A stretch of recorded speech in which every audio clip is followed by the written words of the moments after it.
Welcome to the Healing Incubator podcast. I am your host, Kiana F. Brown, the forgiveness expert, and we are all about the truth, forgiveness, and healing.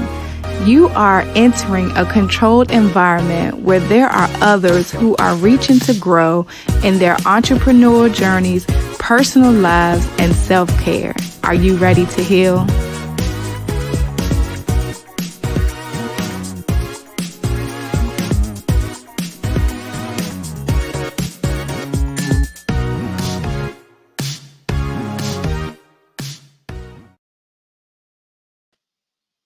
Hey guys, good afternoon, good morning, whenever you're tuning into this. My name is Kiana F. Brown. I am your forgiveness expert, and you are, tuning into another episode of the Healing Incubator. As you know, we are in season 2 and we're doing things just a tad bit different. We have brought the visual to YouTube. So if you're listening to this, big shout out to our podcast because we just made it on Apple Podcasts. So if you're listening to us on this platform, remember you can go to YouTube. If you're listening to us on Spotify, Anchor, wherever you're listening to us, if you'd like to see us in person and close up, you can visit us on Forgiveness Nation on YouTube, and that's at Kiana F. Brown. So I'm excited today about the amazing women that we have with us today. So some of you who have followed the forgiveness journey will see a familiar face. You've seen Gavata Smith on our show when we did Forgiveness Friday, and she shared a phenomenal piece of her story. And a part of that piece is here with her today. So guys, I am excited to introduce to you Miss Regina and Gavata. Regina is Javata's mom, who she shared a brief portion of her story. So guys, get excited. Let's invite them to the live stream. Hey, ladies. Hey. Hello, how are you? Hey, I just told everyone how excited I am to have you all here. Today's topic is going to be restoring bridges. And a lot of us look at bridges and we see these structures who are strong and they're taking us from one point to the next point. They're allowing for us to mend things, meaning getting from one destination to the next destination. And that's a little bit about what life is. But how about, have you ever seen a bridge that looked unsturdy? You weren't even thinking about, maybe should I cross this bridge? Your first thought was like, no, I'm not crossing that bridge. Exactly. And so that is what I want to go into today. And I have a quote about restoring relationships. And I like to think of bridges as relationships because it allows for us to get to one destination to the next. And the quote says, a healthy relationship is not about two people who share interests, but it's about two people who share priorities. Now, when we look at that, a lot of the times, I know in us as being people, our lives, our priorities are our priorities, right? And I know that in the kingdom, meaning in the world of Christianity, a lot of times we fail to look at the fact that we're people before we're anything. Like, Regina, you were a person before you were Javata's mother. And so you might have had some priorities that, didn't align with the priorities of being a mom. And so I wanted to look at that today because, as I said, you shared some of, Javata, you shared some of your story about your mom and you all mending your relationship with the power of forgiveness. Whoop, whoop. So excited about that. Little word, but a large impact on our lives. So, Miss Regina, I want to give you the opportunity to introduce yourself and let our listeners know exactly who you are and any portion of your story that you'd like to share now. Hello, my name is Regina Hargrove. I am Javata's mother. She's the baby child. She's the baby girl. And I had a story of drug addiction for 24 years. And I have been clean, abstinence, and sober for 20 plus years. Miss Regina, we're going to put a pin in that right now. So everybody, you're listening to this. This is a moment of celebration. So we're going to give a big whoop whoop because it takes a lot of hard work and dedication to have some stick-to-itness, right? Like I have some hard times. trying to just eat right. So you stuck to something for 20 plus years. So I just want to give it up to you right now. So everybody else, just go ahead and say a quick prayer for her and ask that God continue to bless her as she endures this journey. Exactly. Well, I'm going to start from one of my most intimate moments with Gavata Mm. when I was crossing over from my drug addiction and into the world of sobriety and recovery. Mm-hmm. Javeda had just come home, and we were standing in her sister's house. And I was like, I am so hurt and disgusted with myself because I've been in the street drugging for 24 years. Mm. And she stopped me right there. And she said, no, come on, we're going to go upstairs to her bedroom. And we went upstairs to her sister's bedroom, and Javeda started praying. Mm. Well, I was just trying to come down off of a high, and I Mm. sure wasn't ready for no prayer, you know. But she prayed, and she prayed so forcefully. And I guess I'll remember that until the day I leave here. I remember Wow. her standing there, and she was begging God to give me those 24 years back in my Wow. sober life. And I don't know how far I'm going to make it, but when I check out, I'm going to check out clean and sober. I've made Amen. that that's my goal in life. I want to leave clean and sober. It doesn't matter what I have to leave or to give someone. It doesn't really matter. I had 4 children, 28 grandchildren, and 32 great grandchildren. Jesus. So I have learned that God does have a purpose for me.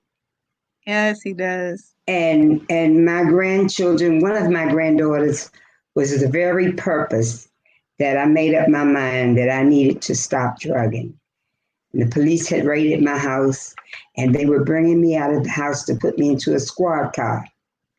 And my daughter lived a few doors up the street, her older sister. She lived a few doors up the street, and her kids came out on the porch. And I had my head held down because I was ashamed. And she was calling out to me. And when I couldn't answer her, I didn't answer her because the police was pushing me into the squad car. She told the police to take his hands off of her grandmother and take those bracelets off my arm. Mm. And for the first 12 hours, sitting in that central cell block, I began to think that I never needed to let my grandchildren see me like that again. I was Wow. raised, I didn't have a grandmother, and I always wanted one. So by the time I came home, I had developed this theory to my grandchildren. If you teach me how to be a grandmother, I will teach you how to be grandchildren. And that Wow. took some of the weight up from me being strong or strict or stern or sturdy with them. And I began to carry them to my NA meetings, to victory outreach programs I was in, all the recovery houses. I even had them to come to the women's detention center and put on a play for a religious play for the Wow. inmates for New Year's. They allowed me to do that. And God was so good to me that they gave me an 18-month sentence. I only spent one night behind bars. Now, see, you better shout behind that one. Jesus. They, I spent one night behind bars. And when I got in there, there was a lady that knew me, and I had gone to the nurse or the doctor, whatever they carry you through once you get in. And when I came back, I had a bed full of canteen. She was working canteen, and she provided me with that. And every day of my 18 months, I had a job. I went Wow. to Career Blazers. I went to a lot of different temp agencies, and they kept me busy. So I found out the only way that I could get out of the halfway house was that I had to be working. Mhm. And if I was working, then I could perhaps go to my mom's house on the weekend. I could get a weekend pass. And I did that for 18 months. I was able to Wow. go to my home church on Sundays. I was able to spend time with my children and my grandchildren. And I mean, I just kept praying. I had to pray my way through. Now, And Miss then Regina, I'm gonna stop you right there because that what you just said was powerful in itself. And I know you it's your story and you've been through it. it's okay. Javeda and I have had similar experiences. And I myself was in the halfway house, but that took some tenacity, that took some power, that took some strength, that took some faith, that took some giving. In order 18 months, you're already in a position where you're trying to stay clean and you don't want to go back down that path. Now it's easier sometimes to stay clean in prison where you don't have easy access to that stuff. But here you were able to go to the halfway house and leave out and have a job and do all these things and not be tempted by the enemy to go back.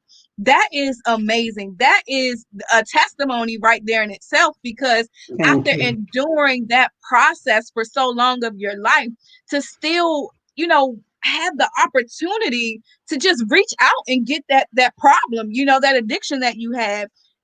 It that that right there just took the cake for me, because when I listen to that, it's like, man, that was some power and some strength right there to, to still be able to keep going forward and not go backwards. You had all opportunity to go back where you came from, but you decided to keep going forward. Well, I needed to turn around and I knew I couldn't make up for the lost time with Javeda or the rest of my children. I knew I Mhm. couldn't make up for lost time. I had to stand still and ask my higher power to guide me. And what he gave me was take the children with you wherever you go. Mm. So So they were like your prevention. They they were helped they you. were they were my wall. They were my wall because I still lived in the same house. I went back to the same house, and I hung around the areas. I wasn't with the same people, but I was in the same areas. And Mhm. sometimes the drug dealer that I used to buy from, he would see me, or a policeman that maybe had locked me up, he would see me, and they were just so amazed. But one thing I found out, when you're in a drug house, the last thing they want to be bothered with is children, Yeah. because it blows them, it distracts them, and everything else. So I kept the kids with me. They went to the NA meetings. My children know the NA steps. They know when I was doing step work. They know they held hands at the end. I got a 4-year-old great grand that learned the Serenity Prayer simply Wow. because they heard me saying it so often. But it's Wow. been a process, and I go through the day sometimes, and I see a house maybe that I used to go in, like I said, or Mhm. a policeman, or area that I used to drug in, because I did the whole DMV. So I see all of that, and then I see some people that I used to be with, and all I can do is stand still and say, if it wasn't for but the grace of God, that would be me. Mm. I've lost Amen. two close buddies in this month that they went back out. They were clean. And the stories like that keeps me straight. They both Yeah. OD, and when I'm like, you got 6 years, man, come on, you can't do that. And my determination is to leave this world clean and sober. So I Yeah. have to fight for that, like I did for the drug. I have to fight for it. And they Wow. say, if you want what I got, you got to do what I did to get it. You know, you got to put some work in. And I'm not Yeah. telling you one that is easy, but you cannot keep going to the hot dog stand and you hungry. It doesn't matter if Okay. you're vegetarian or not. If you go to that hot dog stand and you're hungry, you're going to forget about those vegetables just for that one meal. And that's Absolutely. the meal that I beg God to carry me around. I don't need that meal. Wow. Now, I Yeah, have a question for you, Miss sure, Regina. sure. Now, when building this bridge again, restoring the bridge, a lot of times it may be hard for you to enter into that space of forgiveness. It may be hard for you to enter into the space of renewing. Now, a lot of that comes with communication, right? You have to be able to communicate. Right, And I believe that that's one of the biggest barriers in relationships today across the board, whether it's a child and parent relationship, whether it's a spousal relationship, whether it's a work relationship. Communication is key for everything. But there is this gentleman who wrote something, and I really agree with it. He said, "Trust begins and ends with emotional communication." How were you able to emotionally, after your healing, communicate with your children? I know that in the program there are steps that you take, and that you have to go through the process. So what was the emotional communication with your children like, beginning the restoration of the bridge of you all's relationship? Wait a minute, well, I want to say this before you say that. I can say for me, it wasn't her words, it wasn't things she did. I saw the change and Hmm. my forgiveness came. So Okay. I saw what I wanted, and that's what gravitated to me to her. And Okay. then more than just, and then the other person has to want it too, Hmm. right? So when my mother was first clean, at some point we both wound up staying with my grandmother for a while, and I was like sleeping and realized sleeping in the bed with my mother, you know. And I'm like, what, 25? When 9/11 happened, me and my mother was at my grandmother's house, you know, Oh. staying there, and I'll never forget. I couldn't sleep one night because I am not, you know, I'm not a phony person when it comes to my love for people. If I love hard, I love genuinely. And even if I don't say it, I do it. And I remember waking her up and I was like, Ma, I can't do this no more. And she was like, what's wrong, baby? She never like flinched or whatever.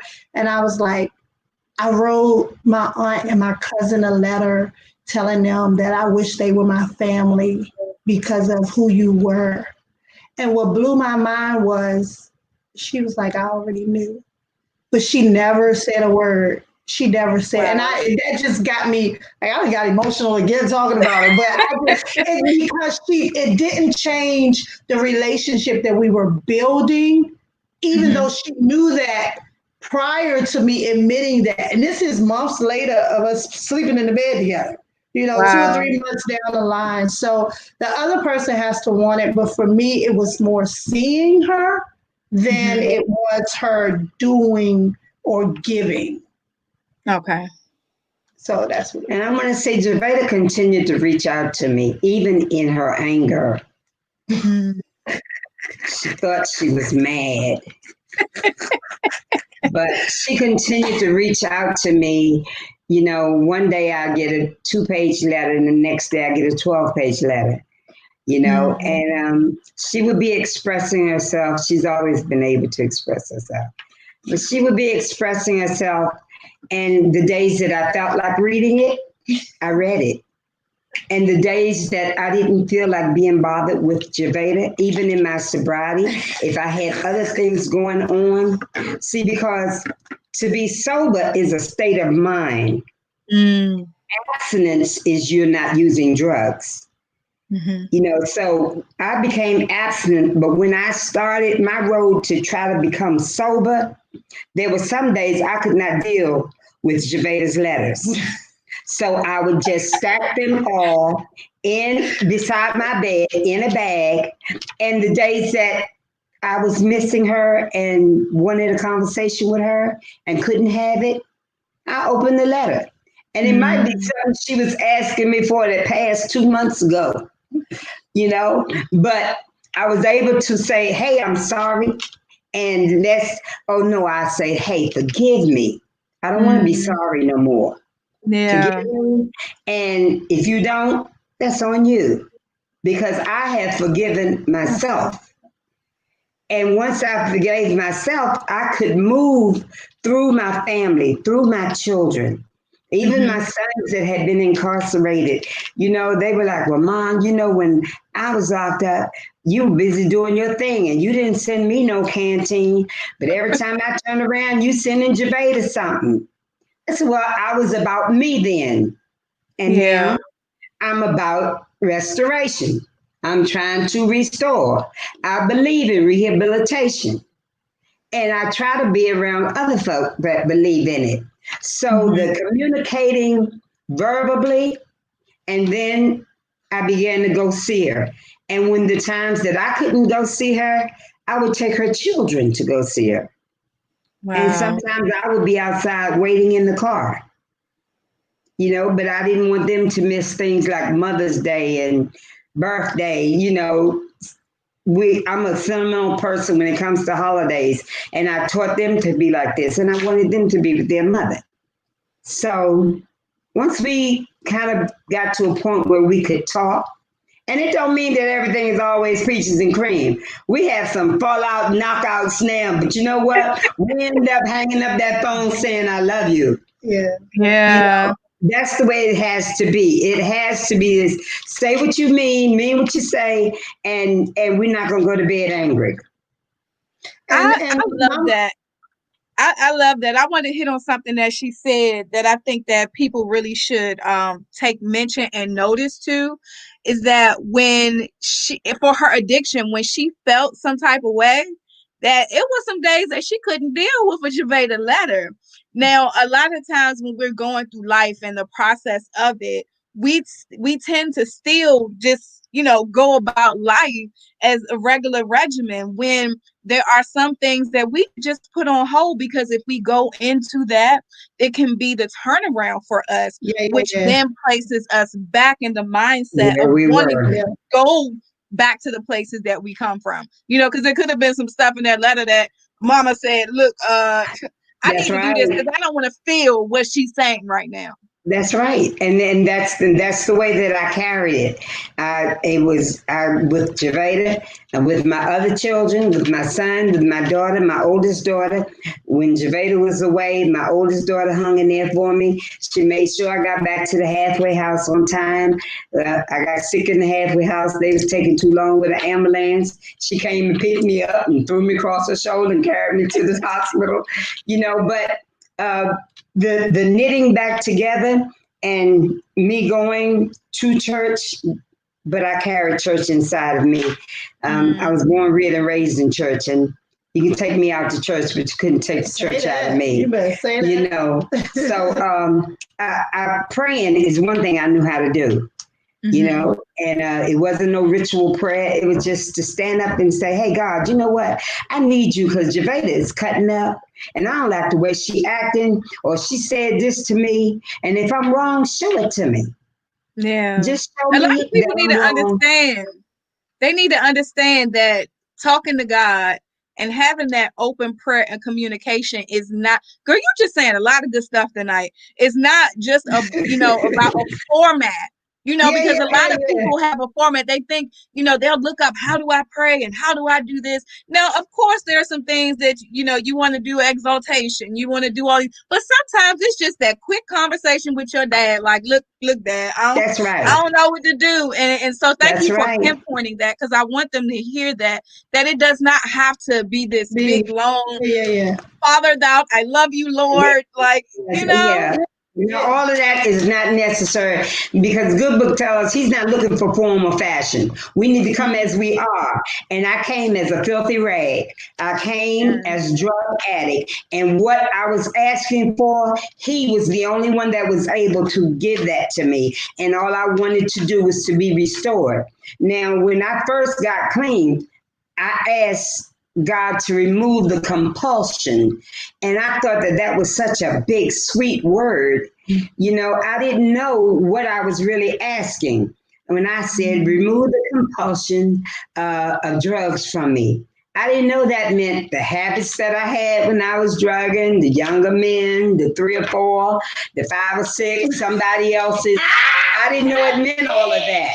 But I looked up and I was like, God, my husband ain't here and I'm living with my mama and ain't nobody trying to talk to me. And I can't even go back with my ex. What's going on? You Mm, know? But sweet baby he Jesus. gave me what I asked for. I asked him to make me a whole woman and to keep me in a space where my eyes and my heart would belong to the one that I promised.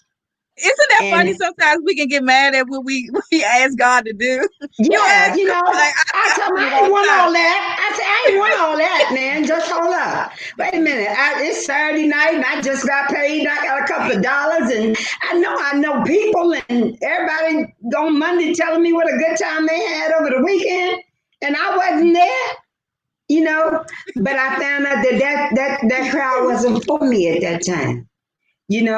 Because what they were going to tell me is, come on and you can get a beer, and I'm not a beer drinker. You can get a shot, you can get a drink. No, I'm not a drinker at all, but I can smoke up to the end of the river. But I was like, and I'm just keeping it real. Yeah, I had to learn I wasn't brought up in a house that even had an ashtray in it. So when I ventured into the streets, I'm the only girl and the baby in my family. When I ventured into the streets, I was on the evil one's territory. And I had no idea what to do or how to do it. I just wanted to fit in.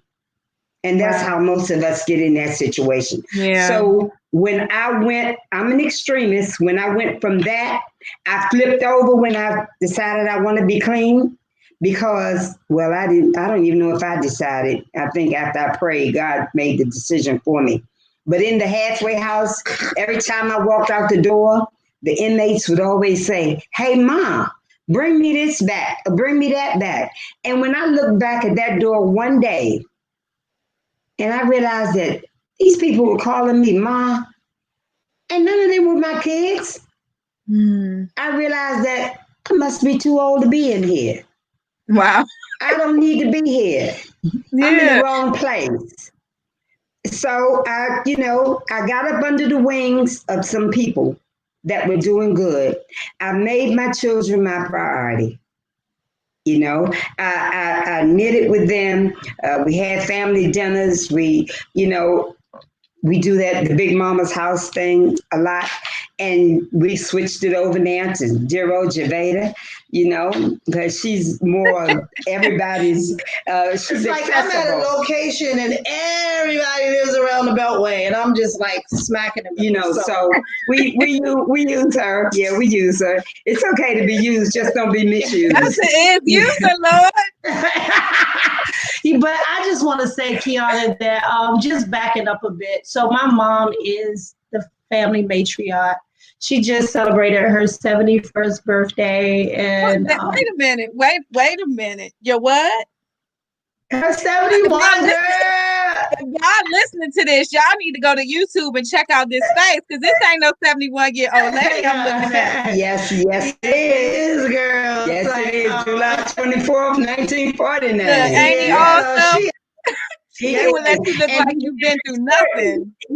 So she's the family matriarch, and what I enjoy most about her birthday this year, first of all, we made her do like a 25-year-old. We gave her a 4 or 5-day birthday. Everybody took a day and did something. Grandkids had one day, each daughter, everybody did something. But this year on her birthday, we set her in the hot chair like she used to do when she first got clean, and everybody had to learn their faults and all that kind of stuff. But all kinds of different parts of the family was able to tell her what they meant about what she meant to them. And what was emotional to me later, and I called her the next day and told her, it was amazing that nobody talked about who she used to be. Everybody accolades and thanks and love for her was who she has been to them Today. since Yeah. her sobriety. And it goes back to when she was saying about me praying, because girl, they taught me that scripture in Joel about God promised to give you the years back that the cankerworm and the palmer worm stole from you. And she thought I was Restoring. bipolar and crazy. But I told her, I said, Mom, God got to give you those 24 years back, because otherwise the Bible will be a liar. So you're not going nowhere Mm. for 24 years. And she was like, you just is crazy. And then when she rolled over to 70, um, his words are That's true. what I asked for. I asked God when I first got clean. I said, if you would just keep me clean, please keep me clean and let me live out your promise. I know I haven't been a good girl, but if you just let me live this 70, then, and I think the joy of my sobriety was, other than my kids, was that my mother got a chance to see me clean and sober. Um, Yes, she got that's a chance. awesome. She got a chance. She was 93 weeks from being 97 years old, but she got a chance to see me clean and sober. And my brother told me, he said, Mama's not going nowhere as long as you get high. Mama Mm. wants to go rest, and she want to go meet Daddy, and she can't go because you keep messing up. Wow, into this. Now, And you said something about being a bad girl and all of those things.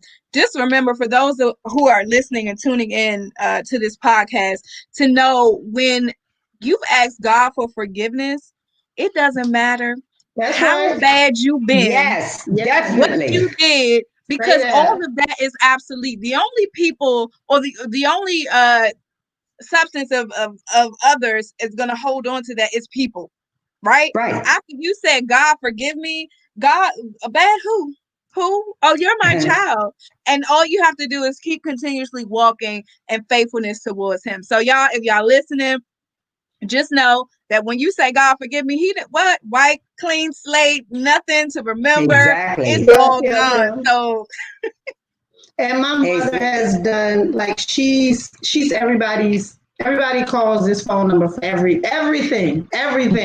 Before she sold her last house, like, it was everybody's address. In fact, one of my nephews went and put up a post and say, "Hey everybody, did anybody forget to do their change of address from Allison Street?" Because that's how many people mail was going. Everybody, it's the wow. address on everybody's birth certificates, everybody's driver license.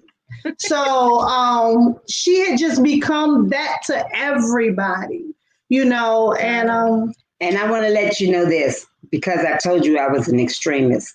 When I went to the drugs, I didn't go through the small channels. I went to the champagne of drugs. I was at cocaine, you know. Mm. And when I left there and I flipped over, when God flipped me over, I became a drug counselor. I have a Wow. master counselor addiction certificate. certificate, Yes. yes. Wow, you better go, And she a girl. missionary. Don't trip. And in church, I'm She a a missionary. missionary, and don't trip. She got and sponsor too many people and grandmothers to a whole bunch of kids that ain't ours. They don't know where they came from, but yeah, But they all her of grandma that too. that God has forgiven you from, he's allowing for, even though other people may remember that, he's allowing for all of that you've been through to be the catalyst to help someone get on the other side to where Yeah, you yeah, are yeah. And today. that's So what I try to do. I try to do that. I give those Daily. same seminars in church. And I talk about, I mean, up and down the highway. And I talk about, I was always in Savannah, Georgia. And I told them about the time that I came to Savannah, Georgia, and I was too high to come to church. mm, And the people was like, I remember when you were down here. I said, yeah, and mm. you didn't see me in church either, you know? And but today I'm on the front row, and this is where I'll be whenever I come to Savannah for church. Amen. God Amen. will do it if you let Him. Yeah, I Yeah. am really loving you guys' testimony together combined. We're going to take a quick break and look at this clip or this commercial promo of Forgiveness Nation Media's first short film. If you don't know, we are venturing out into the space of short films to share impacts of stories. Hey guys, guess what? As I'm saying this, I'm like, oh, maybe I think that Miss Regina and Javada's story should be something that's shared. So, and what better to have the actual people act out the scenario? Why can't, it's a real life story. So, guys, check this out. And we're going to have about 2 or 3 questions for Miss Javada and Miss Regina, and then we're going to wrap the show up. Okay. If you've tuned in before, you know that this show is only about 20 minutes, but we're going way over time because this is a way overdue message. So, guys, we will be right back.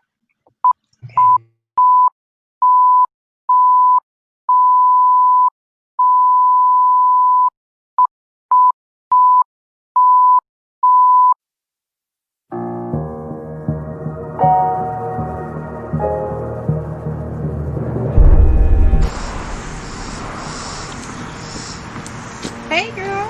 Hey. What's up? Why did you have your face blocked for graduation? Why haven't you been calling me back? Why you sound so sad, girl? Why do you look like you're not eating? Why all the questions? Look, I answered this time. Let's just walk. Okay, girl. But seriously, what's going on? I don't understand how you cannot be upset at all this.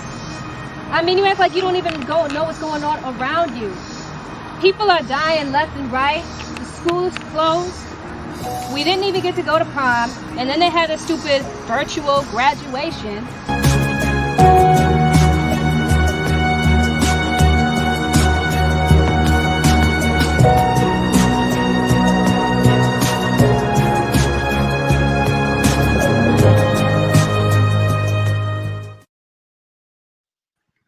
Hey, we are back. I hope you enjoyed that short teaser clip. Can't give it all away because they're short films, so we can't put too much in the teaser. And I saw your face as we were playing that, Javada. You saw somebody in there that you knew. Yeah, I was like, oh my God. Yeah, she's on the Mind Ministry.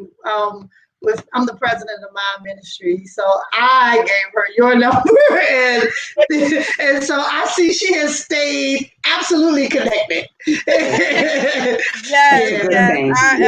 Valerie is an amazing young lady, and I just thank you for the connection. That's what it's all about. It's about connecting and sharing so that we can grow for the kingdom, right?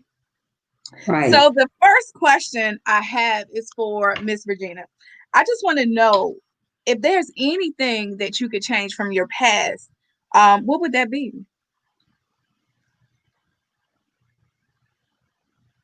Nothing. I knew I was going to get that answer. Nothing. But I just had to ask it anyway. Without that past, I wouldn't be the woman that I am today. Yeah, you get that. Amen. I needed those dips and the falls and the scrapes and the scars, just so that my higher power could show me that he could wipe it all away and it would be smooth. Yeah. Now, so since you said there's nothing that you changed, what were some of the emotions you dealt with as a child? You talked about how there's literally no one else in your family who went out and did what you did. As a result of the way that you decided to venture out into that different world to be seen. What were some emotions that you dealt with as a child that led up to that experience? Well, I was scarred early on when I found out that I was the only girl and I was the baby and my parents weren't trying to have any more. And I wanted a sister and all I had was older brothers. And they could have their friends over, but my parents being very strict, I couldn't be with the boys. I had to be with the adults. So I started, unbeknownst to me, I started building an anger. I was angry that I was the only girl and everybody had somebody, but I felt like I had nobody. Wow. And on the weekends, and even though we were a very big family, on the weekends or when I went to church, I had a lot of friends because I was the pastor's daughter. And And I had a lot of cousins, but they only came over on holidays and weekends. So during the week, I had to be a little girl with adult company. And then, back then you couldn't say too much. You had to stay in a child's place. Yeah. So I wasn't able to be a little girl. And then I grew up being my brother's sister. I was Leon, Jimmy, and Walter's sister. I That didn't have a Regina. name. I didn't have a name. So I got married early. And at 16, I was Anthony's wife. I still didn't have a name. And at 23, I was Bobby's wife. I still didn't have a name. So it wasn't until I went into rehab that they shut me up in a door, shut the door with me in a room, and told me to just stay in that room and scream until I was tired. Wow. And when I finished screaming, they opened the door, and then the analyst came in and she told me what my issue was. And that, because I didn't feel like I was an angry child. I felt like I was carefree and happy, but I had been buying friendship all my life. My God. My parents had a dry cleaners. They had a store. I would steal candy out the store, take it to school so somebody could be my friend. I would take things in my mother's best perfume. I would take it and give it to the older girls so that they could be my friend. And all I was looking for was companionship.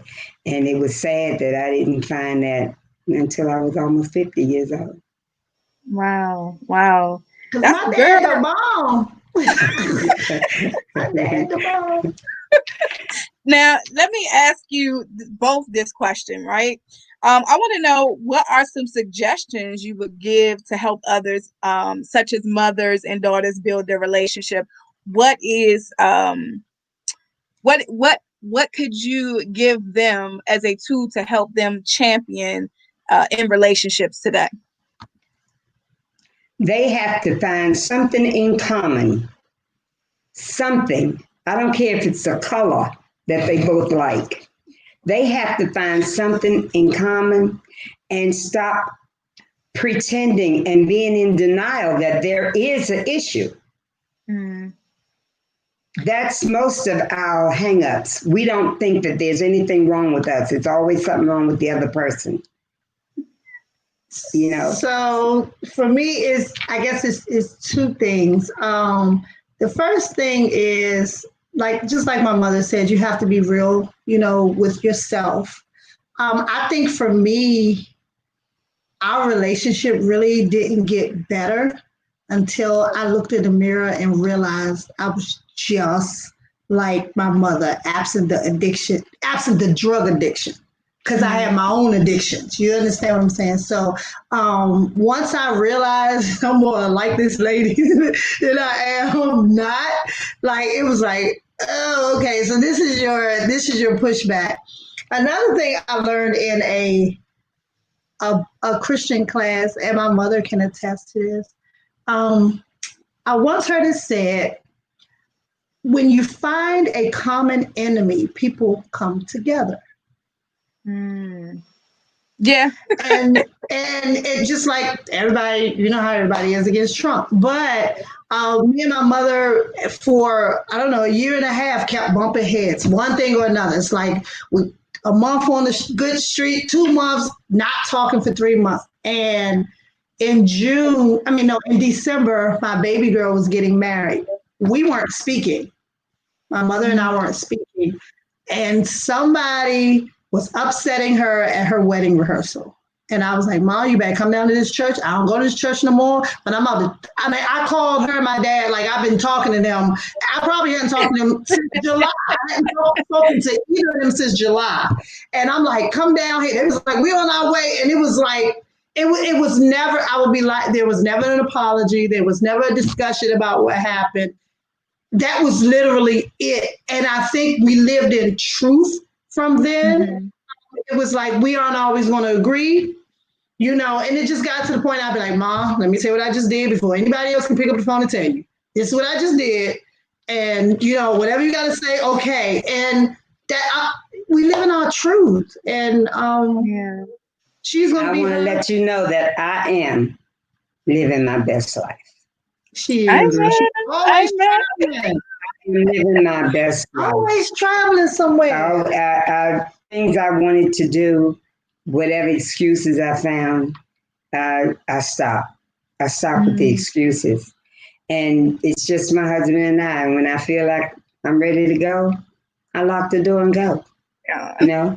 and I call them and I tell somebody where I am and I keep it moving, I and know I that's leave it in She's that right. same going where right. she is, Yeah. meaning she goes without permission. But she just Uh, lets us know once she, she's arrived. But it's but she let you okay. know that she was safe. Yeah, This is yeah, where I I'm am. good with it But do because you she's know, even happy. in the midst of my addiction, let me say this because we're talking about helping other people. Even in the midst of my addiction, somebody needs to know where your body is. They need to know where you are. When I don't care how high I got, I never got too high to call my mother's house and tell this one Always because I there. know she had the mouth like that.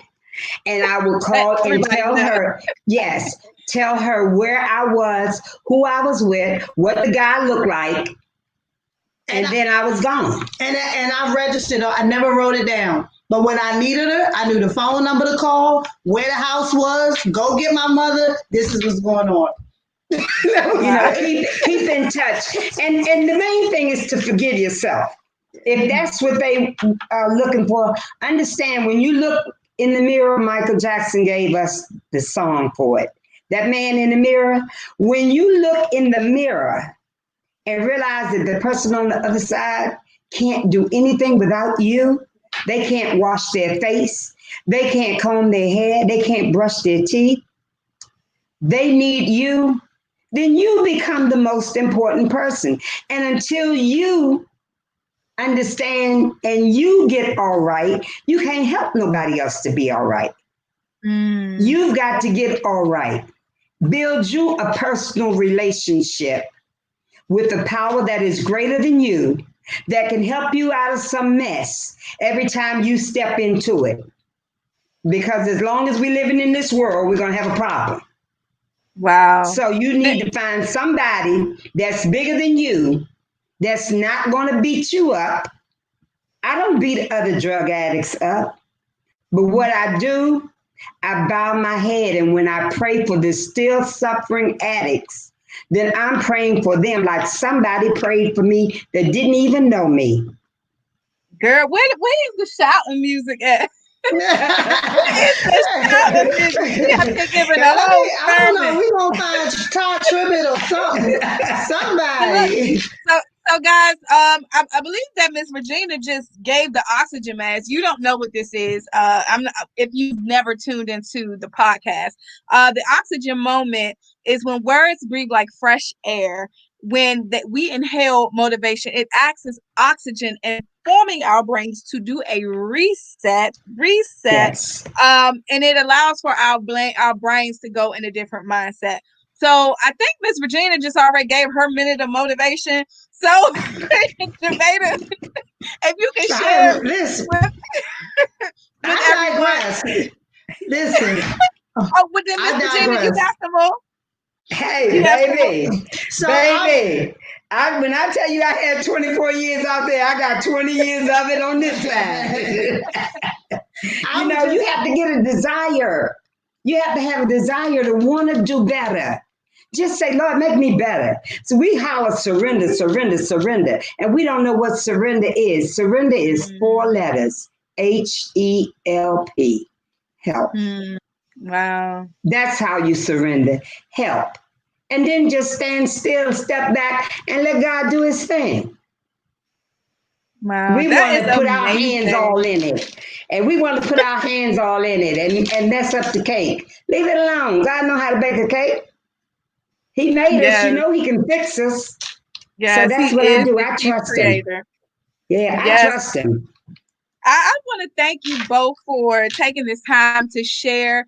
with Forgiveness Nation by way of the Healing Incubator podcast. Thank you for sharing your testimonies, your forgiveness story. Gavata hit on the truth. That's one of the components of this podcast, is to talk That's about the right. truth, how you forgiven, so that you can get to the space of healing. And I have truly seen the dynamics of those three principles worked out in the relationship of both of you. And I pray that you inspire mothers, daughters, relationships, people who are in spousal relationships, any type of relationship across the globe. Now, I wanted to talk a little bit about the Bible. I'm gonna talk about Okay. my main man, Paul, right? So it says that Paul has about 6 steps to amending a relationship. It says, let's follow Paul's example, building bridges into lives of other people, even people we don't know or who are different from us. And what I like about that, the part where it says different from us, meaning just how you guys have this relationship. Regina, you are different from Javeda. Javeda is different from Regina, but you have to find a common ground of how you can, work that thing out. And it says be friendly, right? Be friendly. Javeda said something about in a situation where if you have a common enemy, that I can see that allow for you guys to be friendly in sort of a way, right? Because you had to come together. Being friendly doesn't necessarily always mean, hey, how are you? It's just Right. that communication. Exactly. Is having that openness with one another. Assume they also want a relationship. Just listening to you all talk, I saw some assumption that the other person wanted to have a relationship, but there were some things that needed to be done. Accept them as they are. Even Yes. with Javeda saying that she was laying in the bed with you, sleeping with you, regardless of all that you have gone through, she had put herself in a position to accept you the way that you were. Ask questions. That's you all talking. Maybe Javeda writing letters, and God knows what she had. What you What she talking had about? in those letters. Another one, being persistent. I can see that that's what she was in building or trying to restore that relationship, which was also the bridge. Being persistent allows for you to help mend the bridge so that you can get across to the other side. Be inviting to them. Now she's having these get-togethers, and I'm pretty sure that there was unforgiveness across the table with not just Javeda but other family members, and being able to invite them, opening your heart and your arms allows them to know, hey, well, maybe it's not that bad. Maybe we can get into a position to where we can talk. So those are the 6 principles that Paul used when he was going out to evangelize to other people, to help build the bridges of those who might have not been on the same wavelength as far as Christianity and things of that nature. But these principles and tools can be used in your day-to-day relationships, Yes. with a mother-daughter relationship, with a spousal relationship, with a co-worker's relationship, or just someone that you meet on the street. You want to be able to have an open heart so that you will be able to be a blessing, because when your heart is closed, you're not able to be a blessing, and you could be the beginning of the bridge for that person. A word that you may say may get them to start to walk across that bridge towards healing. So I am just so grateful and honored that you ladies have taken the time with me this afternoon. But I don't know when people are listening to this, so whenever you're listening to it, I'm just honored that they have taken the time to share with me. uh, I want you both to share with others, because I know that we're talking about building bridges and mending relationships. But as Regina just already stated, she has a whole resume. If there are some other things that you guys are doing besides mending relationships, which is beautiful and forgiving, share with our listeners and viewers how what you're doing and how they can stay connected with you. Well, I'm on Facebook and I do a live. I do encouragement. It's not a religious program, but I do speak of the Bible. And I make sure when I'm speaking of the Bible that I tell them that this is my way of encouraging them, not beating anybody up, but just as your power, a power that's greater than you to make you better.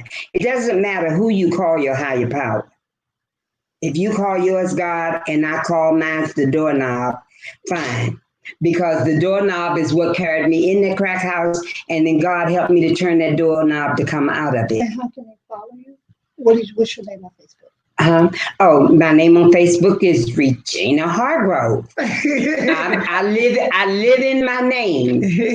I live in my name, Regina Hargrove, and it's Regina B. Hargrove at yahoo.com. But at Facebook, I'm Regina Hargrove. I use my straight name, and you can find me. And usually, if I don't come on at 12, I post a time 2 hours prior to my coming on that I'll be on, and a lot of times I tell what the subject is going to be.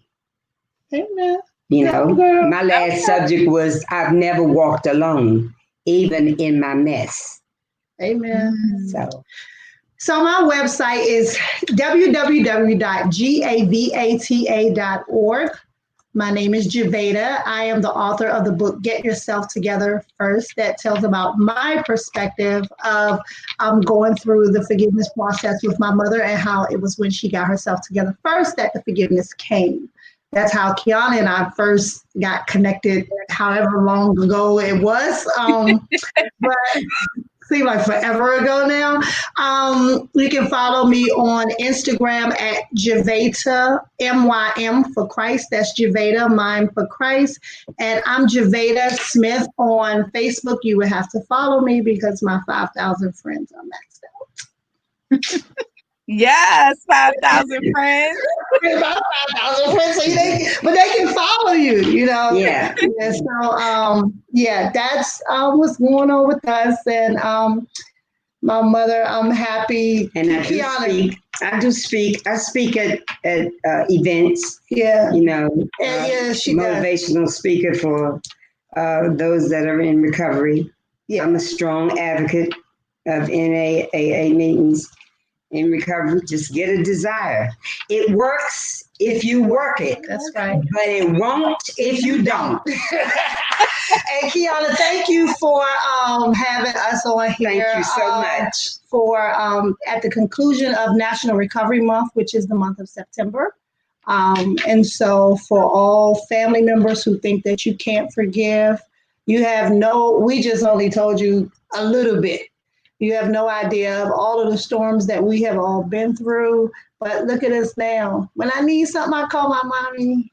And she always cook for me every time I come up here. Because I'm a fat girl on the low. But it's good to have somebody to depend on for advice. And more than anything, I can pick up the phone or send my mother a text when I'm going through and just need prayer. I'm like, Mom, today, please. And she don't go in, here's the Jesus stuff. Okay, baby. You know, so that's all I have. That's all I have. Awesome. Thank you so much. Awesome. I really enjoyed this. I have too. I already knew it was going to be fun. I was like, oh, I cannot wait. But so there and by the way, she raised your other guest, Bobby. That was the other grandchild that she raised with my daughter. Yeah. Yeah. I had her daughter and my son's daughter. Young lady. Yes, I really enjoy her as well. And what I'd like to say right now is that there is a Facebook group by a young lady named Kat Wilson. And what she's doing is getting mothers and daughters together to help build those relationships. So I want to introduce her to you all. You all introduce, I'll introduce her as well, because I think that will be an awesome group to be in, to just share your story, because it's about building the relationship between mothers and daughters. And guys, they did not tell you, but they said that there wasn't a lot that they could share in this short time. So, you know, I love to speak things into existence. They will be sharing in a short film with Forgiveness Nation Media. I'm gonna just go ahead and put that out there because y'all didn't add that at the end. I just wanted to go ahead and say that. But guys, I don't want you to forget to set your alarms to remind you that next week we will have another amazing podcast that will come out Okay. that will help inspire you in your personal, your professional, and your life journey, especially in the areas of truth, forgiveness, and healing. If you did not tune in this past Friday, in between each show, I am sharing a dose of oxygen. So it's just a short couple of minutes where I come on and share a topic that God has placed on my heart. Thank you again, ladies, for being here Thank with the you. Healing Incubator podcast. I am your host, Kiana F. Brown. Our guests were Regina and Gavata, and we will see you all soon. Bye, guys.